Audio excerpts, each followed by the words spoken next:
அதில் அவர் என்ன சொல்றாரு, ஆயுத குறைப்பு குறித்து எந்த வாக்குறுதியும் அளிக்க முடியாது, அளிக்கவும் இல்லை என்பதை ஹமாஸ் தெளிவாக சொல்லியிருக்கிறார்கள்.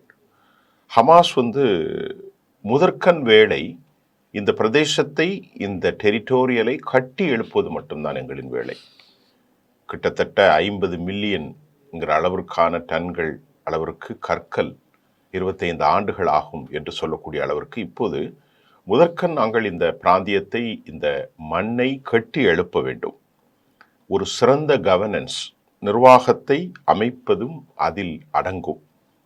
காசாவின் பாதுகாப்பை தக்க வைத்துக் கொள்ளும். அதனால ஆயுத குறைப்பு என்ற பேச்சுக்கு இடமில்லை என்று முகமது நஸ்லான் அவர்கள் குறிப்பிட்டிருக்கிறார். அவருடைய அந்த பேச்சினுடைய தெளிவான ஒரு விவகாரம் என்பது இதுதான். அது இரண்டாவது, கொலை குற்றவாளிகள் மரண தண்டனை, கைதி பரிமாற்றம். இதுல ரொம்ப முக்கியமாக அவர் சொல்வது கைதி பரிமாற்றம், எக்ஸ்சேஞ்ச், பிரிசனர் மற்றும் ஹோஸ்டேஜஸ்கள், போர் நிறுத்தம். மூன்றாவது, ரஃபாவிலிருந்து வரக்கூடிய உதவிகள்.